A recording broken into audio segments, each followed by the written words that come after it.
여러분, 지금 난리 났습니다. 매블쇼에서 상상도 못한 역대급 폭탄 발표가 터졌습니다. 모두를 철저히 속여온 사건의 전말을 밝힙니다. 바로 보시겠습니다. 이게 얼마나 허구인지 오늘 다 밝혀내야 돼. 알았지? 이 알겠습니다. 허구잖아 이거. 허구예요, 이거 이게. 허구의 이야기야. 지금 사실 그 이대남들이 민주당을 선택하지 않았잖아요. 네. 이제 그러다 보니까 이럴 때 이제 대책을 세운다고 많은 목소리들이 나와요. 자, 어떤 목소리들이 나오는지 봐봐. 네. 자, 어떻게 하면 될까요? 뭐가? 이대남들을 민주당으로 흡수하려고 하는 노력이 이제 필요하잖아요. 거기에 대해서는 이견이 없어. 어떻게 하면 될 것 같아요? 그건 황희두가 10대 시절에 경험했던 일을 잘 들어보고 거기에 맞게 오, 대응을 임기응변. 왜냐면 실제로 황희두 이사가 경험했던 일들이 지금의 20대가 겪는 거잖아요. 근데 네. 나이 든 사람들은 잘 몰라요, 솔직히 얘기하면. 그분들이 겪는 그런 부분들을 실제적으로 잘 모르거든요. 그리고 대책도 그러다 보니까 나이 든 사람 위주로 대책이 세워지니까 문제가 발생한다고 봐. 그래서 오늘 경청해야 된다고 생각해요, 저는. 지금 뭐 어찌됐든 이대남들 이대로 두면은 이게 안 되잖아. 이제 그래서 이거 뭐 대책을 세운다고 뭐 민주당 의원분들도 몇 분 얘기하는 걸 들어봤어요. 그랬더니 이대남들의 목소리에 경청하고 더 낮은 자세로 이야기를 듣고 정책 효능감을 주면 그들도 또 민주당을 지지할 것이다.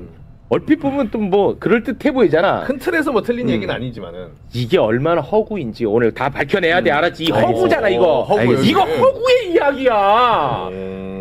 제가 그래서 아주 솔직하게 어. 그때 당시에 이런 멘탈리티를 오늘 좀 보여드리는 게 좋지 않을까. 여기 전문가분들이 또 나오셨으니까. 뭐 잠시 후에 예. 꺼냅니다. 예. 네. 저는 궁금한 게 왜 네. 하필 지금 이대남 얘기가 다시 나오죠?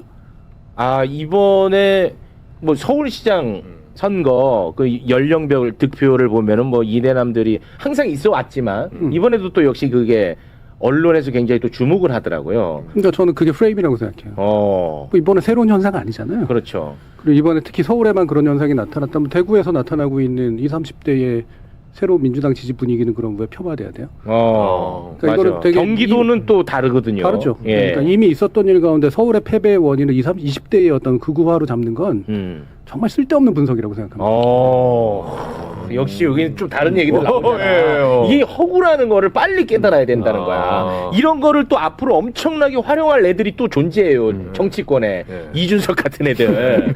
그리고 이제 한동훈도 아마 거기에 또 기댈 가능성이 높거든. 그럼 뭐 세대 포이론이다 뭐다 하면은 민주당은 이게 또 위축이 돼. 그러면서 또 이 잘못된 메시지 나오고 그렇죠. 꼬여갑니다. 맞죠? 예. 그거 오늘 정리해야 돼. 좋았다. 와.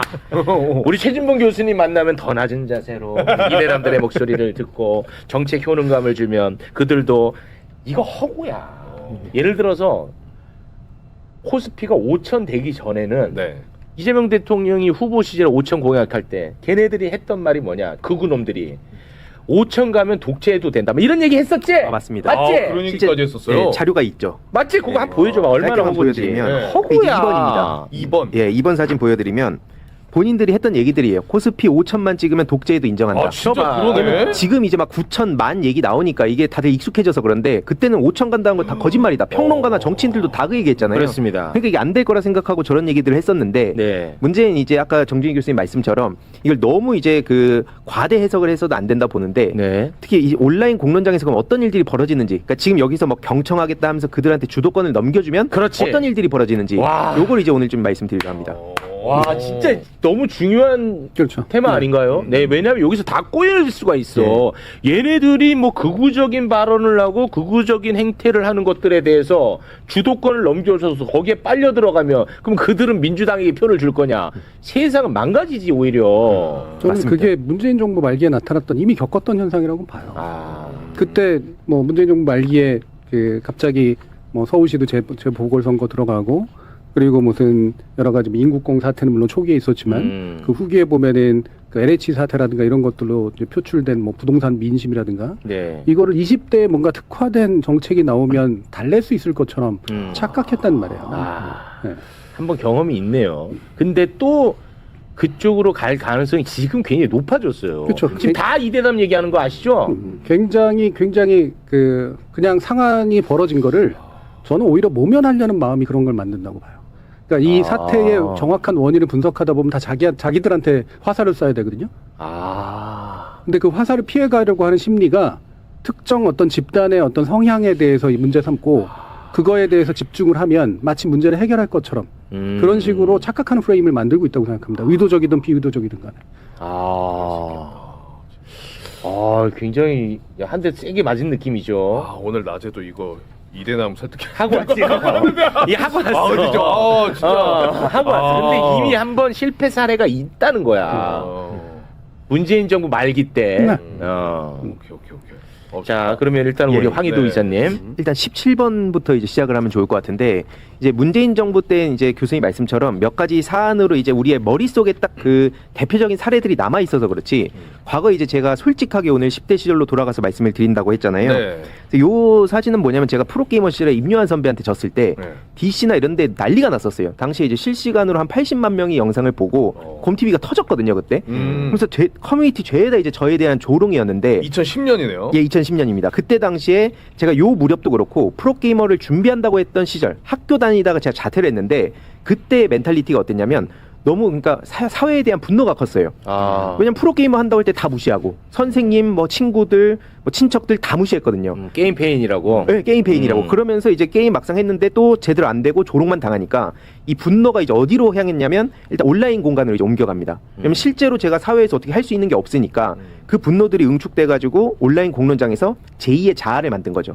그래서 굉장히 그런 데서 저도 키보드 워리어 생활을 많이 했습니다. 그래서 이제 이게 연결이 되는 건데 그 다음 18번 사진 보여드리면 당시 그래서 제가 이걸 출구로 생각했던 것 중에 하나가 동기부여랑 자기개발 영상들이었습니다. 요즘 이게 엄청 많아졌죠. 네, 맞아요. 근데 이 내가 힘든 거는 뭐 이따 더 말씀드리겠지만 일단 내 문제를 극복해야 된다. 내가 너무 약했다. 그래서 이런 거 영상 보다 보니까 어느 순간 막 웅장한 음악 깔리고 네. 막 명언 나오고 그럼 이제 미치잖아요. 네. 여기에 열광하는 분들 많은데 이게 지금 이제 성공 포르노라고 불리지만 이걸 보다 보면요 복지 받는다 이런 거 되게 싫어하게 됩니다. 이 나약한 존재가 되는 것 같고 난 내 능력으로 극복해야 돼. 이게 능력주의랑 연결됐죠. 가난하면은 능력 없고 게으른 사람. 그쵸. 돈 많은 사람은 자기가 자수성가한 사람. 그쵸. 요 프레이밍이 된다는 그쵸. 거군요. 핑계 대지 마. 핑계 대지 너부터 마. 노력해. 이런 식으로. 밑바닥에서 다 올라온 거야. 우리가 이렇게 고생해서 성공했는데 이거를 왜 세금으로 다 떼가? 그쵸. 이것까지 연결되겠군요. 연결됩니다. 맞습니다. 와, 좋았다. 제가 그 생각을 하다가 19번 사진 보여드리면 네. 정말 솔직하게 말씀드리는 겁니다. 그 네. 시절. 제가 이제 그 관악구에 살다가 용산으로 딱 고등학생 때 이사를 와요. 근데 그때 그 동네 보통 초중고가 다 연결되잖아요. 그러니까 친구들은 다 잘 사는 애들이었어요. 근데 저는 막 오니까 이제 적응을 못하고 앞서 말씀드린 대로 프로게임 한다니까 더 배척을 당했죠. 네. 그러다 보니까 이제 어떤 생각을 하게 됐냐면 너무 힘든 거예요. 버티기가. 그래서 오른쪽에 보시면 이제 수도권 계급표라고 당시 이런 계급을 보면서 내 위치를 이제 정하게 됩니다. 난 지금 여기 사니까 다른 동네 사는 친구들보다 내가 낫네. 그러면서 위에 저보다 잘 사는 사람들에 대한 건 인정을 해요. 동경을 동경을 하면서 밑에 있는 친구들을 은연중에 저도 무시하기 시작하죠. 무시하지. 그때 당시에 그리고 서울시장 선거가 있었는데 그때가 오세훈 또 나왔을 때였습니다. 저희 아버지께서는 이제 그 민주당을 찍으라고 했는데 이해가 안 됐어요. 아니 왜 오세훈이 더 부자로 만들어준다는데 우리가 더 치고 올라가야지 강남 뛰어넘어야지 이런 생각을 하면서 몰입을 했었거든요. 그래서 당시에 뭐 민주당에서는 뭐 평등 뭐 이런 복지 뭐 이런 얘기들이 많았어요. 네. 예, 근데 이제 제 귀에는 하나도 안 들렸던 거죠. 물론 이제 아버지 때문에 찍기는 했습니다만 그런 것들이 이제 자연스럽게 어떻게 연결되냐면 미국, 일본 막 찬양하잖아요. 네. 그런 거랑 이제 전 연결이 된다 봅니다. 저도 그때 그랬거든요. 잘 나가는 사람들 동경하고 뭐 이런 식으로 잘 나가는 국가를 찬양하면 뭐 되는 것 같고. 네. 그게 이제 다음 사진이랑 연결해서 보면 야, 좋다. 재벌 기득권 권력자들을 제가 진짜 좋아했습니다. 그래서 그런 이야기들 책들 다 봤고요. 그런 사람들처럼 나도 돼야겠다 생각하고 열심히 노력하면서 창업자들의 이 경영 어록 같은 거 다 외우고 다녔어요. 특히 요 메이드 인 코리아가 최근에 좀 많이 흥행을 했는데 네. 이걸 보면 전 딱 그때 당시 심리가 떠오르더라고요. 강한 사람, 이 내 백, 든든한 사람이 필요하다. 힘에 대한 동경, 이걸 가지고 싶다. 그게 이제 이명박에 대한 찬양이랑 이렇게 연결이 됐던 연결되지. 거죠. 예, 재벌 지금 막 멸공하는 거 저희들 입장에서는 되게 우스꽝스럽지만 어쨌든 재벌이잖아. 돈 많잖아. 이렇게 연결이 되는 겁니다. 예, 이게 그래서 다음 사진으로 연결해서 말씀드리면 강자 동일시라는 책을 보면서 제가 너무 와닿았었거든요. 빨간색 부분만 간단히 말씀드리면 승자 편에 서서 마치 승자가 된 것처럼 행동하고 반드시 승자가 돼야 된다고 생각한다. 그러니까 어떻게든 이 기득권 집단에 들어가야 된다라고 하면서 내가 들어가게 되면 약자들을 더 짓밟게 되는 거죠. 내 노력 덕분에 여기 왔다고 이제 생각을 하게 되고 동시에 그러면서 이런 생각도 들긴 했습니다. 아니 뭐 신자유주의니 양극화니 얘기들은 뭔지는 알겠는데 그걸 내가 어떻게 바꿔? 내가 할 수 있는 건 그냥 열심히 노력해서 탑승하는 것밖에 없지 않나? 막차라도 타야지? 약간 이런 생각을 이제 하게 됐던 거고 결국엔 그런 생각들이랑 다음 사진으로 또 연결지어서 보면 그때 당시에 이제 커뮤니티나 페이스북 같은데 이런 짤들이 계속 올라왔습니다. 김관진 당시 장관이 북한에다가 응징하겠다.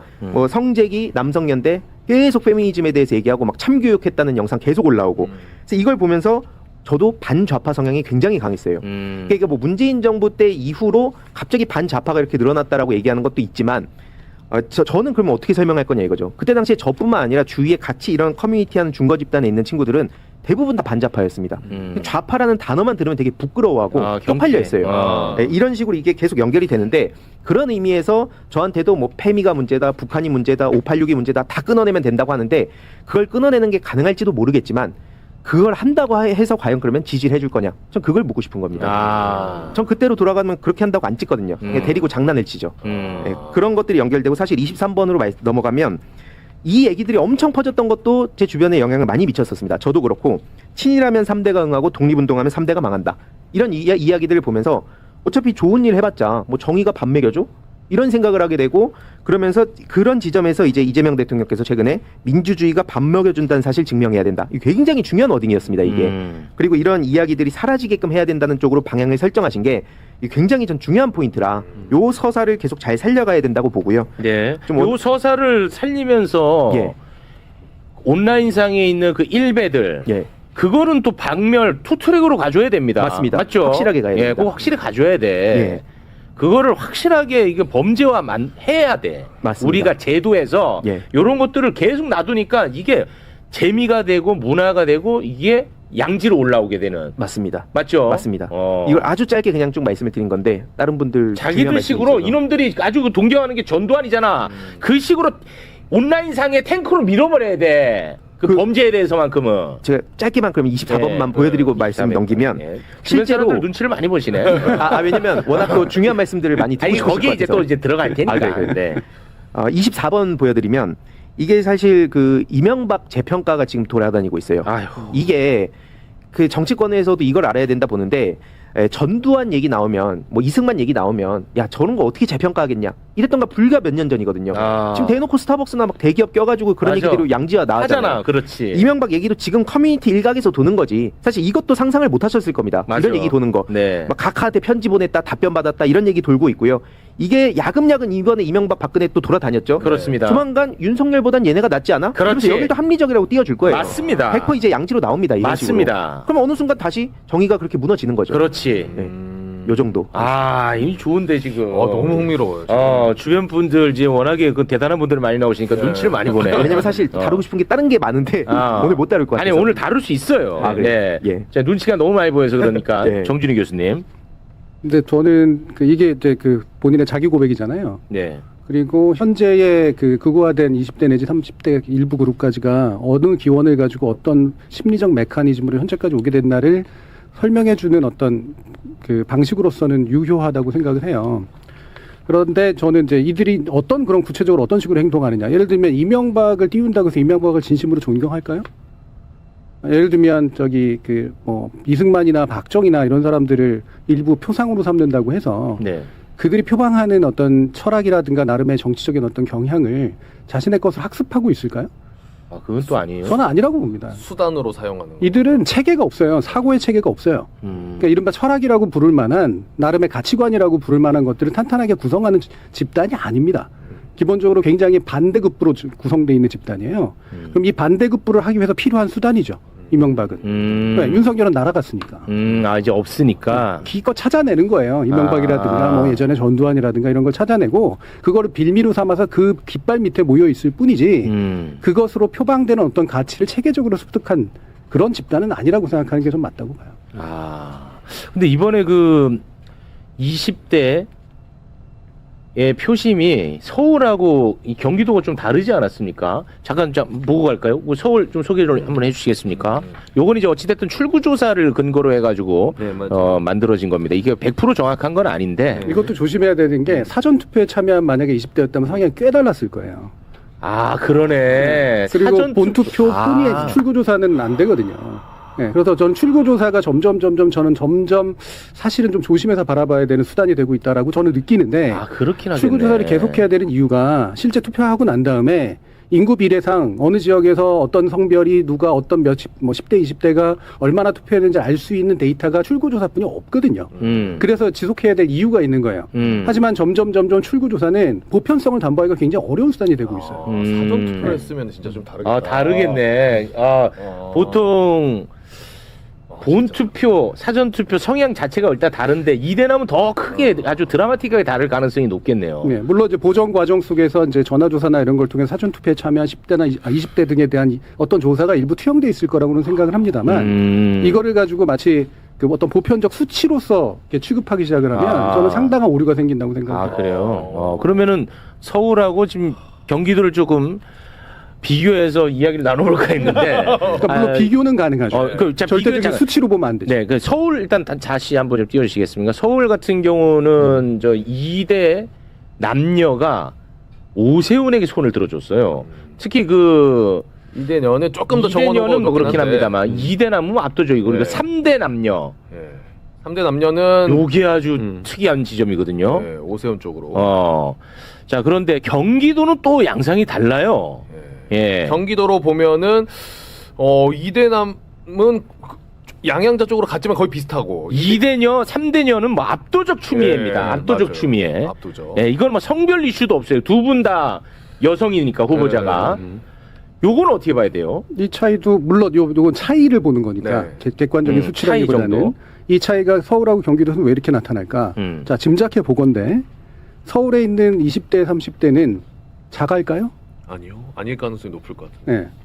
아마 엄마 아빠가 강남에 살 가능성이 높겠죠. 엄마 아빠 집.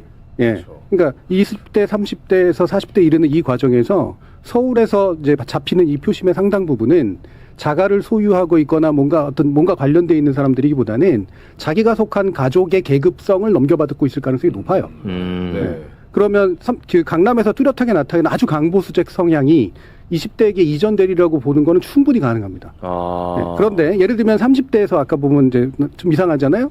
저기는 30대들이 경기도에서 자가를 갖고 있을 가능성들이 좀 더 높습니다. 서울보다는. 네. 30대는. 예, 왜냐하면 경기도는 밀려나가지고 또는 대안으로 선택하는 경우들이 많아요. 서울에 자기 직장을 두고 있지만 경기도에 가가지고는 내가 전세를 얻던 좀 더 낮은 가격에 집을 얻던 이런 심정으로 경기도에서 사는 경우들이 꽤 많단 말이에요. 그래서 서울에 거주하는 20대, 30대와 경기도에 거주하는 20대, 30대가 되게 그 계급적 구성이나 이런 면에서 상당히 다를 수 있다라고 하는 거. 네. 이건 한번 생각해 볼 필요가 있다고 봅니다. 네, 뭐 단정 지을 수는 없지만 뭐 하나의 그 서울로 저희가 또 받아들이도록 하겠습니다. 최진봉 교수님.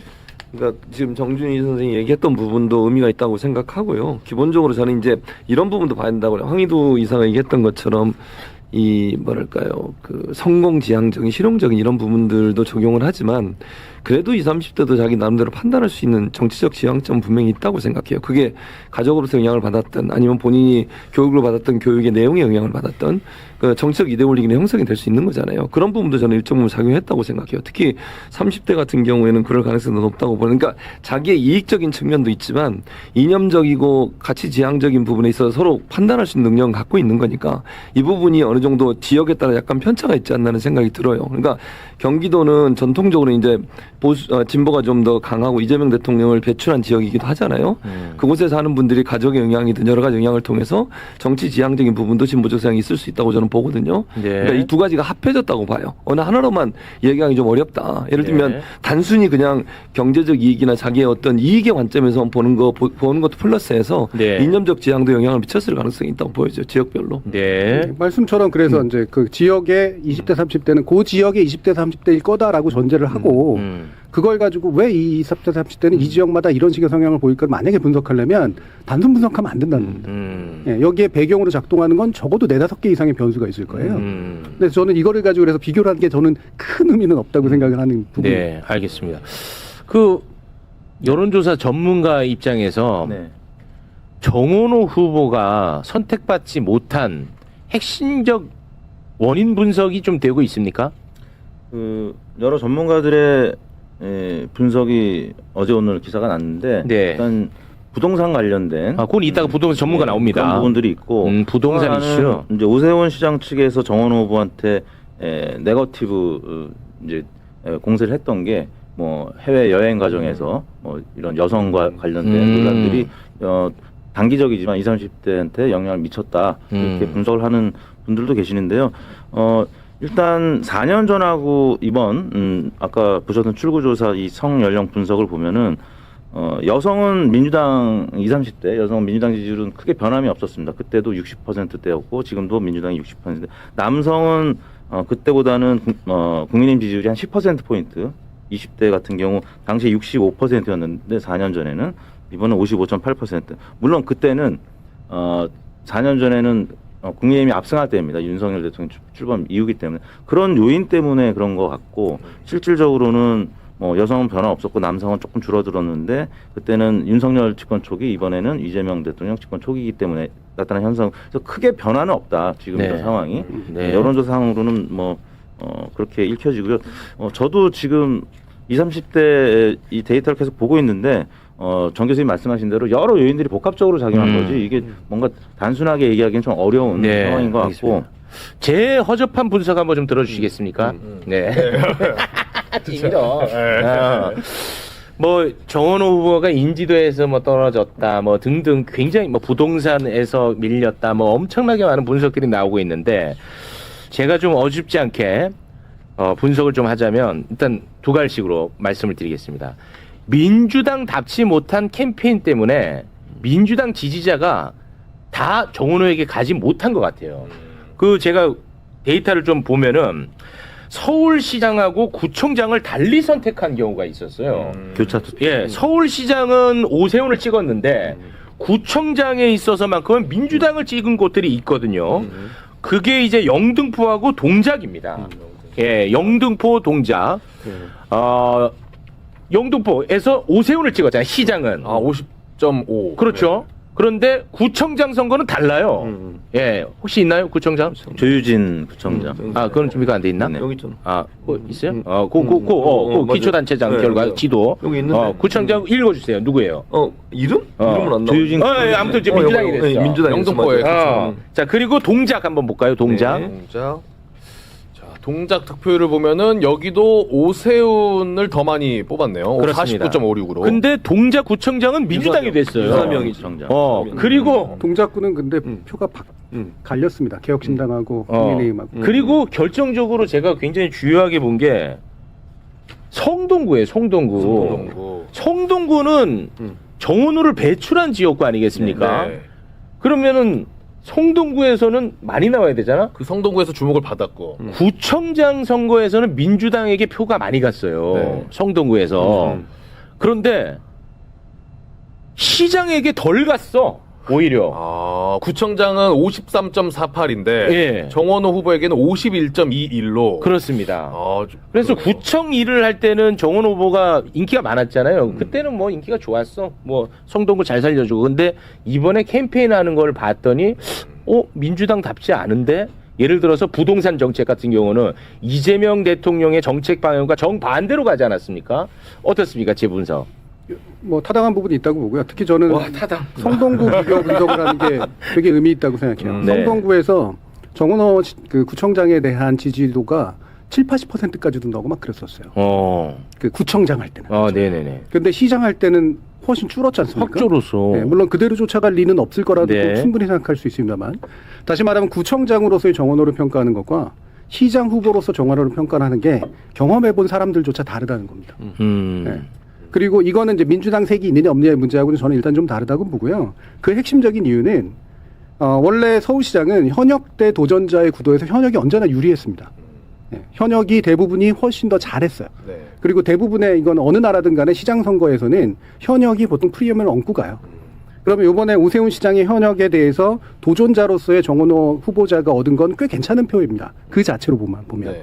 근데 두 번째로는 초기에 시작한 거는 되게 차이가 컸어요. 네, 그렇죠. 네, 민주당의 후보면 많이 찍어줄 것 같았고 네. 정원호 후보면 그래 뭐 민주당의 후보면 찍어줄 것 같아. 네. 근데 이게 쭉 줄어들었거든요. 네. 점점. 줄었습니다. 그렇습니다. 이 이유가 뭘까? 이거를 해명하는 게 굉장히 중요한 부분이라고 봐요. 네. 근데 성동구로 저거를 보면 서울시장은 대선 주자급이 정도가 되고 뭔가 유명한 인물이고 큰 인물이고 뭔가 급이 좀 높아야 된다라는 인식이 저는 작동하고 있다라고 생각을 합니다. 이거를 정원호 후보가 메워주지 못한 거예요. 개인의 어떤 문제건 아니면 민주당의 어떤 선거 전략의 문제건가. 그러니까 서울시를 전체를 감당할 만한 구청장을 넘어서는 소위 말하는 중량감 그렇죠. 이런 네. 거겠군요. 그 부분에 대해서 메워주지 못했고 실제로 언론 노출이나 여러 가지 면에서 정책의 어떤 방향이나 솔직히 정책 구호들이나 내용들을 보면 미세할 뿐이지 거대하지 않았어요. 저는 이 부분에서 이제 갭이 분명히 발생한 게 되게 크다고 보고요. 두 번째로는 한쪽은 결집해 갔지 않습니까? 왜? 네. 오세훈은 살려야 돼. 보수의 입장에서 보면. 네. 오세훈은 살려야 되는데 정원호를 뽑아야 될 이유는 거기에 갚할 만큼 진보 진영이나 민주당 지지자들에게 그렇게 강하지가 않았던 거예요. 네. 그러면 처음에는 그냥 인상이죠, 인상. 아, 오세훈 잘못한 거 많은 것 같아. 국민의힘 문제가 많지. 그래, 민주당한테 한번 맡겨봐. 정원호 괜찮다는데 이걸로 시작했다가 쭉 가보니까 급도 잘 모르겠고 오세훈은 그나마라도 대권 주자로서 살려놔야 될 것 같은 보수의 결집은 만들어지는데 그 반대가 되는 진보의 결집 내지 민주의 결집을 만들 만한 사안을 줬나 못 줬다는 거예요. 저는 그 부분이 이유라고 생각을 합니다. 네. 뭐 각자 뭐 이제 분석을 여러 가지로 한번 해보는 겁니다. 네, 뭐 하나의 분석을 여러분에게 강요하는 건 아닙니다. 네, 너무 화들 내지 마시고요. 화들이 많이 내고 있어요. 화가 나는 결과니까 오세훈을 또 봐야 되니까. 이 완전 나도 이게 받아들여지지가 않아 이 자체가. 그러면은 시간이 좀 많이 지나긴 했는데 이 선거 이후 혹시 좀 우리가 예상할 만한 큰 변화들 같은 것들이 있을 수 있을까요? 선거 이후의 변화. 네. 결국에는 어제도 말씀드렸지만 그 여당이 패배한 지역들은 연대하고 단일화하지 못해서 패배한 것이기 때문에 진보당, 뭐 정의당, 뭐 여러 이제 조국혁신당 포함해서 어떻게 연대 그리고 이제 뭐 단일화의 대상이 될 수 있는 정당들과의 관계 설정, 뭐 통합을 할 것인지 아니면 개별 정당으로 있으면서 연대를 선거 때마다 어떻게 할 것인지 이 부분이 굉장히 중요한 것 같고요. 네. 뭐 그런 차원에서 제가 이제 한 기사가 좀 의미 있는 기사가 있어가지고 좀 언급을 해드리면 미국에서는 정치학이 이 일반 사회과학 대학에 있는 경우도 있지만 아트 앤 사이언스 그러니까 예술과 과학 대학에 포함된 대학도 많이 있대요. 그러니까 일반 그 뭐 이런 데이터라든지 어떤 수치에 의해서 분석될 수 없는 굉장히 복잡 다단한 일들이 정치에서 많이 있잖아요. 우리가 이제 다양한 해석들이 나오고 그래서 종합예술처럼 그 아트 앤 사이언스 단과대에 포함돼 있을 정도로 정치는 굉장히 상대적인 부분도 강하고 그러니까 작용이 있으면 반작용이 강하고 요번에 서울 같은 경우는 워낙 여론조사에서 정원 후보가 늘 앞서 갔기 때문에 맞아요. 굉장히 진보 지지층이 이완된 측면이 있고 어제 나오셨던 박수현 후보의 경우에 사실 리얼미터 조사에서 완전히 붙은 결과가 나왔었거든요. 네. 그런 경우가 좀 다수 있었던 지역들은 오히려 진보층이 결집해서 투표장으로 많이 나왔는데 서울은 한 번도 진단의 생각을 해본 적이 없었고 뭐 전문가들도 그렇게 분석을 했기 때문에 네. 그래서 굉장히 상대적이라는 거죠. 말씀하신 대로 또 대권 주자의 그 등급이 우리가 일반적으로 유권자들 얘기하는 대권 주자 그 후보의 지위가 대권 주자냐 아니면은 네. 뭐 구청장급이냐 뭐 이런 부분도 작용을 했을 거고 알겠습니다. 뭐 그런 여러 가지 복잡한 그 요인들이 있는 것 같습니다. 네. 뭐 한국말이 설투러요? 왜 이렇게 설투라고 말이? 어제 그제 잠을 못 자가지고 예, 그럼 주무세요. 제가 지금 네, 그건 알지 머릿속에서만 이렇게 단어가 나오는데 여기서 좀 알겠습니다. 늦게 나오고 있습니다. 버퍼링이. 근데 저는 언제나 느끼는 건데 이 보수 정치 하기에는 너무 편하고 쉬운 것 같아. 이번에도 보면은 언론에서 윤석열하고만 거리 뒀으면 당선됐다. 뭐 이런 타이틀 많이 뽑고 있지 않습니까? 뭐 장동혁하고만 거리 두면은 당선됐다. 예를 들어 대표적인 이제 오세훈, 한동훈 뭐 이런 경우인데 그 얼마나 쉬워. 아니 윤석열하고 거리 뒀다고 박수 받아. 우리가 신생아 때 밥만 먹어도 박수 받듯이. 근데 크고 나면은 우리가 많은 성과를 내야 박수 받는데. 그러 맞아요. 정치가 보수는 그냥 밥만 먹어도 박수 받아. 우리는 밥도 해야 되고 맛있어야 되고 건강해야 돼 또. 맞아. 진보는. 진짜. 이 문제가 참 어려운 것 같아요. 네. 예. 뭐 실제로 그런 억울함을 느낄만 하고요. 참 어려운 문제야. 그런 면에서 봤을 때도 그렇게 뭐 조금만 요만큼만 하면은 잘할 수 있었는데 왜 국민의힘이 이렇게 네 곳뿐이 안 됐을까요?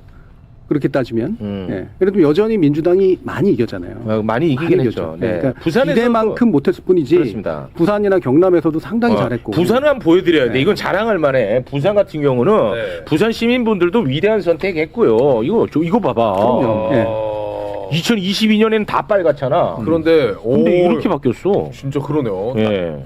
가운데 빼고는 양쪽으로. 네. 최진봉 교수님 이런 거 좀 소개를 좀 해주세요. 아니 왜 안 해? 더불어민주당 7곳, 국민의힘이 9곳. 아니 왜냐면 여기 내 이름 있어요. 깜짝 놀랐잖아요. 지금. 그래가지고 그런 거예요. 내 이름이 여기 왜 있냐고. 알고 있네요. 중구의 최진봉. 국민의힘이야. 국민의힘. 흔한 이름도 아닌데. 성향은 또 잘 맞네. 무슨 소리야? 야.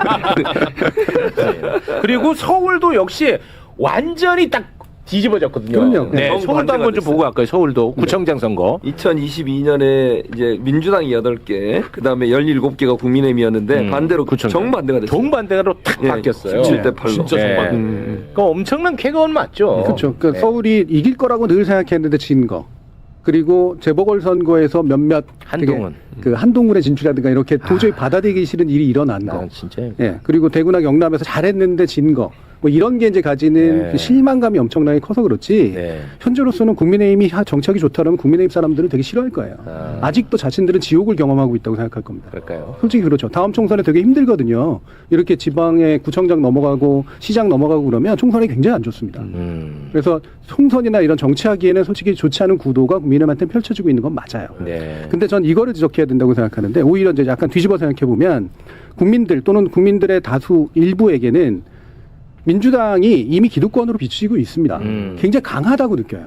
아. 굉장히 강하다고 느낍니다. 권력이네. 그럼요. 2번이나 과반 의석을 차지한 정당이고요. 그렇죠. 국회에서. 그리고 바로 탄핵을 2번이나 시킨 정당인데다가 대통령의 지지율도 엄청나게 높아요. 그렇지. 네. 그러면 지금 입법하고 행정부를 동시에 이렇게 강한 지지세를 가지고 움직일 수 있는 정당이다? 당연히 굉장히 큰 정당으로 느껴지죠. 센 네. 정당으로 느낍니다. 그러면 이 센 정당에게 요구하는 게 많은 건 당연해요. 그렇지. 네, 애초에. 그러면 조금이라도 뭔가 이렇게 틈 잡고 욕할 거리 생기면 욕하고 싶은 건 당연한 겁니다. 아. 그러니까 저는 이 복원력, 그러니까 이 큰 데 대한 복원력 내지 견제의 힘이 이번에 작동한 부분이 일부에서 꽤 크게 나타난 게 서울이라든가 등등에서 지금 우리가 느끼는 어떤 절망감이나 좌절감의 이유라고 생각을 해요. 그 얘기는 뒤집어 말하면 앞으로의 민주당은 소수파 정당으로서의 행동을 버려야 돼요. 아. 그러니까 내가 압도적인 지지를 유지할 수 있는 힘을 가진 정당이 되려면 뭐가 필요한가를 생각해야 됩니다. 네. 그런데 솔직히 말하면 그러지가 않아요. 지금의 민주당은. 그러니까 조금만 가도 뜨거워하고 있고 하지만 조금만 잘하면 되게 오만하고 이 사이에서 왔다 갔다 한다니까요. 여유가 있는 어떤 안정적 지배정당으로서의 모습이 약합니다. 저는 그것이 이번에 선거 과정에서 많이 드러났다고 생각을 해요. 또 이렇게 하나하나 살펴보니까 엄청난 성과가 있었고 그리고 내가 예를 들어서 국민의힘 당원이라든지 당직자라면 그렇죠. 무서울 것 같긴 하네. 당연하죠. 진짜. 일부가 살아난 것만 신날 뿐이지 그건 정파적으로 신난 거예요. 정당의 관점에서 보면 다 죽을 뻔했다가 조금 살아난 겁니다. 그러니까 지금 정준희 교수 얘기한 부분에 연관시켜서 얘기를 해보면 이런 거예요. 이재명 대통령이 대표 시절부터 그런 얘기를 했잖아요. 중도로 확장을 하고 중도 보수적 성향을 보여야 된다는 게 큰 배가 갖고 있는 특징이에요. 그러니까 민주당이란 거대한 어떤 세력이 그렇게 오만하게 안 보이려면 너무 과격하게 또 소수 정당일 때 야당의 모습을 계속 유지하면 안 된다는 얘기를 하는 거예요. 근데 사실은 민주당이 그동안 해온 여러 얘기 중에 국민적 실망을 이끌어내거나 아니면 자만하고 오만한 태도를 보이는 일들이 몇 번 있었잖아요. 그것 때문에 반대로 공격이 들어오고 이번 선거 때도 사실은 그 특검법이나 아니면 공소시효를 추진하다가 이제 막 엄청난 역풍을 맞았잖아요. 국민의힘을 공격이 되고 대통령이 바로 정지를 시켰잖아요. 그런 게 필요하다는 거예요. 그러니까 큰 어떤 세력이라고 느껴지는 이 집단이 너무 과격하게 뭔가를 시도하려고 했을 때 그 어떤 견제 심리가 작동할 수 있는 그런 분위기가 형성돼 있는데 그걸 예전의 민주당의 모습에서 벗어나지 못하고 계속 그걸 또 시도하니까 문제가 발생한다는 거예요. 네. 그러니까 대통령이 하시는 것처럼 좀 중도 외연 확장도 하고 보수적 성향도 일정 부분 받아들이면서 좀 국민들에게 안정감을 줄 수 있는 그런 집단이 되면 훨씬 더 안정적으로 움직일 수 있는 그런 세력이 될 수도 있겠다. 그런 네. 생각이 들었어요. 저는. 아유 너무 고맙습니다. 그럼 방금 말씀하시는 게 이제 한 가지 볼 수 있는 시각이고 충분히 고민해야 되는 시각이라고 보고요. 이건 포용적 방향이죠. 그래서 포용적 방향은 잘 쓰면 굉장히 효과적입니다. 근데 잘못 쓰면 내부 분열이 일어나요. 네, 내부 분열 뭐냐면 우리가 이걸 해야 되는 정당이지 저걸 해야 되는 정당이야? 이럴 수가 있단 말이에요. 그래서 포용적 길은 외부적으로는 상당한 효과가 있지만 내부적으로는 되게 위험할 수가 있습니다. 아, 참 어렵네. 그래서 큰 정당이 어려운 거예요. 아. 그러면 저는 이 포용적기를 어떻게 잘할 것인가도 이제 고민의 대상이 돼야 되지만 또 한 가지는 뭐냐, 일관되고 체계적이어야 된다는 겁니다. 그냥 뭐 이렇게 무슨 망둥이 날뛰듯이 그냥 요럴 땐 이것 이렇게 걸고 하고 저거 저럴 땐 걸고 이렇게 하지 말고 이러면 안 된다는 원칙대로. 이번에 공천도 마찬가지였잖아요. 솔직히 말하면. 예. 연대에 대한 태도가 있었느냐? 없었거든요. 공천 이후에 벌어지는 일들에 대해서 이때는 저러고 저때는 저랬단 말이에요. 아. 예. 이게 큰 정당이 표방하고 있는 체계성과 일관성을 갖춘 모습이냐? 아니라는 거지. 그렇지. 예. 저는 이 부분에 있어서가 또 되게 중요한 면이 있다고 생각을 해요. 그게 뭐 공소취소가 됐건 뭐가 됐건 간에 저는 공소취소라든가 이런 거 너무 앞에 거는 거 기본적으로 대통령한테도 안 좋고 정당에도 안 좋다고 여러 번 얘기했었습니다. 그 이유가 뭐냐면 그거는 솔직히 말하면 그 국회의원들이 나서서 할 일이 아니거든요. 공소취소 모임. 그럼요. 예. 그러니까 전체적으로 봤을 때 여기는 이미 행정부하고 입법부를 장악하고 있는 정당인데 전체적인 문제를 해결하라고 해야지 왜 부분적인 문제를 저렇게 해결하려고 해? 라고 하는 생각이 충분히 들 수 있죠. 그거를 걸고 나오려면 이유를 걸고 나와야 돼요. 이게 왜 대한민국에 필요하며 이게 왜 우리 정당이 이걸 끌고 갔을 때 정책이 유리한가 이걸 설득할 수 있어야죠. 근데 그게 정파적인 모습으로 비치는 거예요. 그렇지. 공소취소 모임의 그 또 중심에 계시지 않았었나 당시에? 내가? 아니었나? 내가 국회의원이야. 중심에 있게? 내가 국회의원이냐고. 진짜. 그 서울하고 부산 아까 이제 좀 비교했는데 부산은 굉장히 절박한 상황에서 도전하는 입장. 부산이 워낙 험지니까 전재수 후보가 굉장히 목 쉬고 난리 났었잖아요. 예, 그렇게 했죠. 근데 서울은 사실 도전자였는데도 워낙 지지율이 높은 상태에서 좀 여유 있게 가다 보니까 절박하지 않았다라는 거고. 점잖게 했어. 예, 그 지지율이 그 득표율이 오세훈 후보가 49.199 지금 현재까지 지금 개표된 거 보면은 그다음에 정원호 후보는 48.13% 딱 1% 포인트 차이거든요. 네. 근데 거기다가 이제 우리가 신경 쓰지 못했던 정의당 권영국 후보가 1.03%를 득표했어요. 1.03%. 그러면 49.16%가 됩니다. 0.01% 사실 이길 수 있었던 선거인데 그건 이제 진보당하고 울산만 생각해서 그렇지 서울은 네. 절박하지 못했기 때문에 정의당하고의 뭐 연대 사실 정의당은 우리의 관심의 대상이 아니었었거든요. 그렇습니다. 권영국 후보 정도만 TV 토론 때 그리고 지지율이 높다 보니까 정원호 후보가 TV 토론 한 번 하고 안 했잖아요. 사실은 도전자 입장이고 절박했다면 사실은 지금 돌이켜보면 두 번, 세 번 했었어야 되는데 왜냐하면 오세훈 시장에 비해서 정원호 후보는 너무 안 알려진 인물인 건 또 사실이에요. 그런 부분이 결과론이지만 좀 아쉽다라는 얘기. 이 새로운 인물의 장점이 이제 참신함과 파이팅 뭐 이런 건데 네. 캠페인에서는 약간 그 정반대 캠페인을 좀 벌인 측면이 있는 것 같네요. 좀 방어적 그거는 좀 아쉽네. 그거는 이제 전략의 문제니까 그건 뭐 수정이 가능하잖아요. 네, 그거는 뭐 어렵지 않게 수정할 것 같으니까 이런 얘기는 뭐 많이 하는 게 좋을 것 같네. 전략의 문제. 그 전략 차원에서 저는 좀 이제 드리고 아쉽네. 싶은 말씀이 이제 사진이랑 좀 보면서 조금 얘기해도 되나요?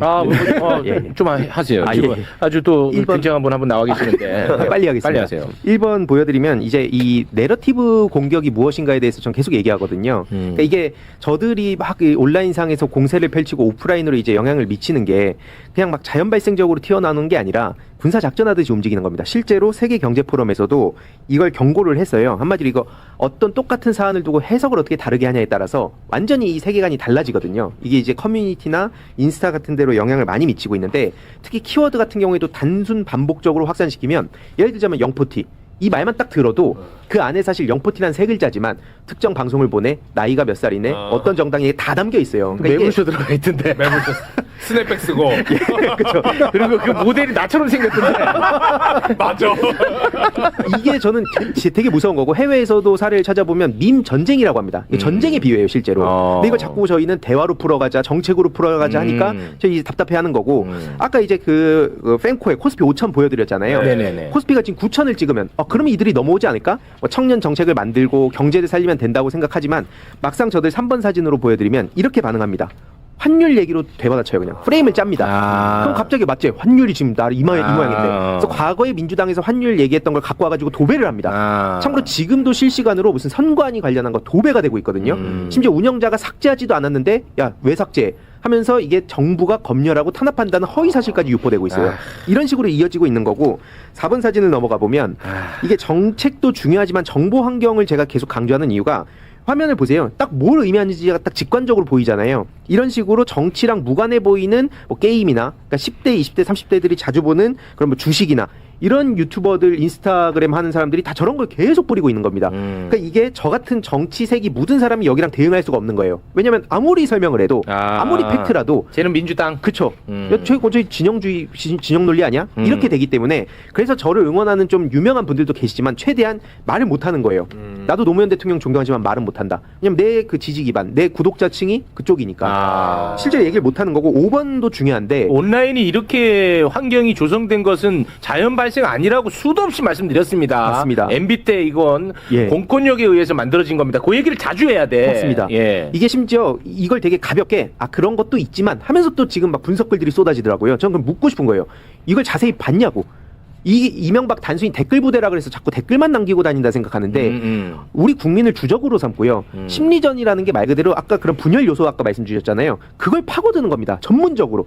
밥 먹고 그것만 하는 사람들이 지금 여기 뛰어든 거거든요. 그래서 이제 5번 사진을 보여드리면 여기는 2030 직장인들 비율이 가장 높은 그 앱입니다. 여기도 계속 반복되는 키워드가 이번에도 선관위, 영포티, 블라인드네. 예, 블라인드, 배급견 여기에 그 직장인들이 다 모여가지고 계속 이런 얘기를 도배를 하고 있어요. 이게 다가 아닌 게 6번 사진으로 넘어가 보면 근데 이놈들이 이거는 이제는 안 먹힐 거 아니야. 오세훈이 이겨가지고. 근데 그 이번에 아까 말씀드렸듯이 지금 잠실 쪽인가 가서 또 계속 얘기하고 있어요. 한쪽에선 계속 진행이 되는 겁니다. 그러니까 팩트가 중요한 게 아니에요. 잠실에서 지금 경찰한테 맞았다고 하면서 5.18 얘기까지 지금 나오고 있거든요. 니들이 한 5.18은 민주화 운동이고 지금 정부가 이렇게 지금 시민을 패고 있는데 이렇게 글 올라오고 있습니다. 아니 그러니까 부정선거를 해가지고 이재명 정부가 부정선거를 만들어서 오세훈을 당선시켰어? 그러니까 이게 논리적으로 들어가서 설명이 되는 게 아니고 지금 이 상황을 계속 유통시키는 거예요. 지금 경찰이 뭐 시민을 폭행했다는 얘기 앞으로 언론에도 아마 하나둘씩 나올 겁니다. 지금 커뮤니티에도 조회수가 수십만씩 나오고 있거든요.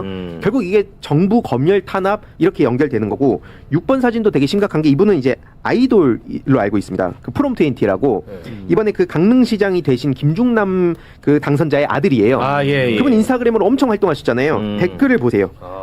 도배가 돼 있는데 이런 게 좋아요가 수천 개입니다. 아버지 덕분에 미국 못 가겠네. 얘네는 정말 이런 식이에요. 심한 얘기를. 이런 도배가 한두 개 수준이 아닙니다. 여기 좋아요도 엄청 많이 달려 있잖아요. 보통 그러면 이런 거에 누가 영향을 받아라고 하지만 저는 솔직히 묻고 싶어요. 페이스북에도 막 글 쓰는 분들 진짜 많은데 그분들은 좋아요나 댓글 신경 안 쓰나? 영상 올리고 조회수나 댓글 진짜 신경 안 쓴다고 할 수 있나? 다 신경 쓰면서 아닌 척 하는 거예요. 합리적인 척 하는 동안 이런 분들 다 공격받고 있습니다. 사실 7번 같은 경우에도 이제 큰별쌤이 이번에 사전투표 독려하셨는데 여기에 우르르 몰려가가지고 또 뭐 공산주의자다 뭐다 난리를 쳤고요. 그러니까 이게 그런 차원에서 사전투표 했다는 이유로 맞습니다. 욕을 먹는 겁니다. 네, 그냥 그 이유로 지금 막 좌 XX 욕을 먹고 있는데 그러니까 이런 상황이라서 제가 10대, 20대들한테도 함부로 이제 인스타그램에 다 뛰어들라고 얘기를 못 하겠는 거예요. 이 문제가 해결이 안 되는 한 어떻게 제가 책임집니까? 그분들 욕 먹는 걸. 개인의 멘탈 문제, 가족 신상 다 털려요.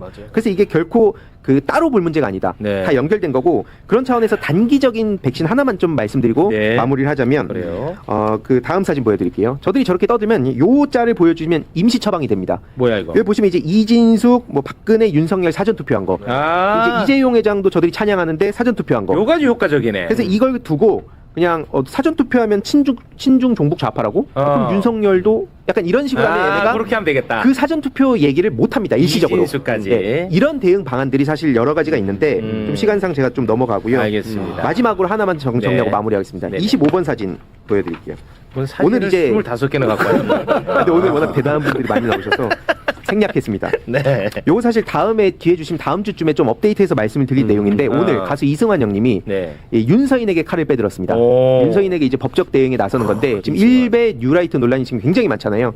그 어떻게 보면 맨 앞에서 지금 대놓고 조롱을 한 게 한둘이 아닌데 그래서 이제 저희 그 사이버 크래프트 제가 준비 중인 조직인데 여기에 또 이제 체계적으로 기록하고 수집하고 관리할 예정이라고 말씀드리니까 여기에 또 이제 후원을 해주시겠다고. 이 조직을 지금 준비해서 밈 형태로 이제 좀 대응하는 것도 필요하다. 구조 문제도 대응하고. 알겠습니다. 그거 좀 준비했습니다. 자 보십시오. 지금 저희가 분석하고 이야기하는데 1시간이 지났어. 그러네. 그만큼 이 선거는 이 전쟁이고 종합예술이고 굉장히 입체적이고 복잡해. 그런데 물론 뭐 시청자분들 뭐든지 가능합니다. 그런데 몇몇 이제 스피커들은 정말 게으르게 다 유시민 때문에 졌다. 그냥 한마디. 아니 그게 아니 이게 유시민을 좋아하고 싫어하고 뭐 그건 다 가능해요. 아니 근데 그렇게 참 이게 너무 속상합니다. 제가 이럴 때마다. 네. 지금 실제로 노무현 재단에 대한 공격도 그렇게 이어지고 있어요. 뭐 유시민 재단이라 그러면서 여기 재단이 무슨 뭐 수조 원의 뭐 기부금을 받았다 그러고 무슨 뉴스 공장에 몇 천만 원 기부를 했다면서 저도 지금 막 공격을 하고 있는데 이게 허위 사실들이 되게 많거든요. 그런 거 지금 함부로 유통하면 안 됩니다. 속상합니다 진짜. 이게 되게 미안한 말인지 모르겠지만 이 아까 20대 얘기에 대해서 예전부터 저는 관심을 가졌지만 관심을 갖는 방식이 달라야 된다라고 얘기를 여러 차례 이제 희두 씨하고도 했는데 이들이 특정한 가치관의 바탕을 둬서 논리체계에 의해서 사실관계를 가지고 경쟁하는 존재라고 생각하면 안 돼요. 사실로 깨지지도 않고 논리로 깨지지도 않고 가치관으로 깨지지 않습니다. 맞아. 그건 확실하더라고. 이거는 심리와 문화의 문제예요. 그래서 결국 형성된 태도의 문제입니다. 태도가 뭐냐면 왜 이거 하고 싶은 태도예요. 맞아. 이들은. 그러면 이 하고 싶은 태도에 대해서 우리가 똑같이 대응을 하게 주면 안 되잖아요. 하나는 몽둥이를 드는 방식이 필요합니다. 몽둥이는 저는 합법적인 방식으로 몽둥이를 드는 건 반드시 필요하다고 생각을 하고요. 비합법적인 방식으로 그러니까 약간 그런 것과는 약간 다른 방식, 문화적 방식은 희두 씨 같은 분들이 조롱에 대해서 대응하는 그들을 찌질하게 만드는 법, 그들을 쪽팔리게 만드는 법. 저는 이 방식으로, 그러니까 밈 대 밈으로 대응하는 또 부위가 또 있어야 된다고 생각을 해요. 그렇죠. 그리고 그 외의 영역에선 이들을 합리적으로 설득하는 게 아니라 권력으로 제압해야 됩니다. 법과 제도. 그렇죠. 권력이 전반적으로 밀어붙이는 방향에 의해서 쫓아가게 만들어야지 이들을 설득해서 우리 권력을 지지하게 만드는 방식 저는 불가능할 거라고 생각을 해요. 네. 10초만 15번 사진 말씀 주셔서 15번 사진 보여드리면 이게 이제 제가 그 지지난 대선 때 마삼중이라 그래서 이준석이 이때 페이스북 차단한 거거든요. 그러니까 저도 다른 어떤 법적인 거, 뭐 정치적인 거 여러 가지 방안들을 고민해봤는데 앞에 이제 교수님 말씀 주셨듯이 그런 방식으로 이들은 타격을 안 받아요. 그래서 이게 실제로 저 옆에 있는 수많은 계정들 있잖아요. 풍자 계정들. 저 누군지도 모르는 분들입니다. 근데 이게 재밌으니까 따라 붙은 거예요. 그래서 이준석이 찌질해 보이고 이제 없어 보이니까 왜냐면 16번으로 넘어가면 이준석이 평소에 한 말들이 있잖아요. 한 대 맞으면 두 대로 돌려준다. 그래서 맨날 정치인들 멱살 잡고 막 싸우는 듯이 했는데 막상 제가 토론하자고 하니까 계속 이제 안 하고 페이스북을 차단해버린 거죠. 그 순간 이제 토론왕이라는 서사가 박살이 나면서 찌질해 보이고 그래서 이게 막 악마 같다, 나쁜 놈아 이런 거 절대 저런 사람들 타격 안 받습니다. 되게 우스워 보이고 찌질해지는 거 그런 걸 싫어하기 때문에 거기에 맞는 대응을 좀 별도로 준비 중입니다. 네, 그 수도 없이 우리가 이준석을 다루다 보니까 그래도 어느덧 이준석이 많이 줄어들었어요. 예. 그거 정말 개인적으로 제 자신을 조금 칭찬합니다. 지난달 28일에 선관위 공식 유튜브 채널에 게시된 개표 참관인 안내 홍보 영상이에요. 이 영상은 KBS에도 그대로 이제 송출이 됐어요. 안내 홍보 영상으로. 근데 이제 사람들이 이제 앉아 있다가 한숨을 쉬면서 이제 뭐 이렇게 한숨을 내뱉는데 그 입에서 이렇게 영혼이 빠져나가는 모양이 이 가오리 홍어 형태를 하고 이렇게 빠져나가요. 네. 그러니까 이게 일베에서 이제 특정 지역을 거구나. 비하할 때 쓰는 약간 상징이잖아요.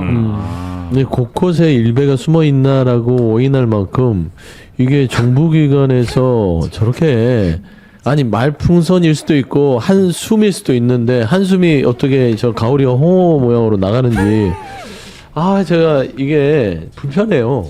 저게 모양이 고등어면 괜찮은데. 아니 고등어가 아니라 그냥 고등어 아니지. 모양이 아니 고등어가 아니라 그냥 우리가 일반적으로 생각하는 한숨 이렇게 뭉게 그냥 구름 하면 되는 것 하면 네. 되는데. 저런 밈이 원래 있었어요? 일베 안에서 있는 거죠. 네. 그러니까 저거를 구체적으로 지시를 했더만요. 이게 이제 AI 영상으로 만든 건데 그러네요. 애니메이션 만든 건데 그 애니메이션 만들 때 그 프롬프트를 그러니까 명령어를 쓰잖아요. 그때 입으로 반투명한 가오리 모양의 영혼이 빠져나간다는 구체적인 지시를 한 거예요. 그 제작자가요? 네. 왜 굳이 입에서 가오리 모양의 영혼이 빠져나가요? 그럼 그 사람 빠져나올 구멍이 있네. 홍어 모양이라고 안 했으니까. 뭐 이렇게 나가. 가오리도 홍어과긴. 가오리도 홍어과니까. 그러니까 가오리를 왜? 갑자기 왜 가오리가 나와요? 가오리를 좋아했다. 뭐 아싸 가오리 이런 건 아니에요. 이건 정말 못 따라가겠다 나는. 진짜. 근데 이제 이런 거 할 때마다 선관위는 우리가 직접 한 거 아니고 왜 주줬는데 뭐 이런 식이에요. KBS도 영상 내보내고 이거 우리 KBS가 한 게 아니라 우리 자회사인 KBS N이 만든 건데 이제 이런 식으로 얘기한 것도 너무 어쨌든 최종적으로 관리 책임은 그렇죠. 내보내는 사람들한테 있는 거잖아요. 저기 물어보면 JTBC는 이런 영상이 이제 선관위에서 와요. 네. 그러면 이 영상을 검수를 안 해요? 검수를 하죠. 100% 하잖아요. 아 저희도 옛날에 뭐 잘못 뭐 한번 그 이제 그 뒤에 그 어깨거리라고 하죠. 뉴스 나갈 때 앵커멘트하고 그 옆에 화면 뜨잖아요. 되지. 뭐 한번 잘못 나와가지고 큰 곤욕 치른 적이 있어요. 그래서 엄청 철저하게 검수를 합니다. 그래요? 여기 뜨는 거? 예. 예. 그러니까 이제 저희가 이제 온라인에서 이미지 같은 거 찾아가지고 올리는데. 만들잖아요. 근데 그게 숨어 있던 거예요. 네. 몰랐던 거지. 예. 그러니까 생각보다 저는 제 개인적인 생각이지만 이런 불편함을 초래하는 일배식의 사고를 하는 분들이 많다. 곳곳에. 라고 생각을 할 수밖에 없어요. 네네. 좀 이게 좀 개선됐으면 좋겠어요. 전에 한번 저희가 그 젊은 정치인들 뭐 이분들 모셔서 얘기했는데 특히 이제 10대, 20대, 뭐 혹은 30대 정도까지 젊은 분들 사이에서는 이런 일배 뭐 조롱, 뭐 폄훼 이런 문화 자체가 그냥 일배들만 하는 게 아니라 이제는 상당히 많이 퍼져 있다고 하더라고요. 예, 젊은 분들 사이에. 이게 재미예요, 재미 이런 그러니까 게. 놀이처럼. 놀이. 밈처럼. 밈. 네. 자, 하여튼 선관위 문제는 그냥 또 이렇게 하루 이틀 지나면서 다 잊혀질 뭐 그런 상황이 전혀 아닌 것 같습니다. 지난번에 이제 이러다가 이 큰 사고까지 난 거잖아요. 네, 이번에는 확실하게 인적인 책임을 좀 지는 모습을 좀 봤으면 좋겠고요.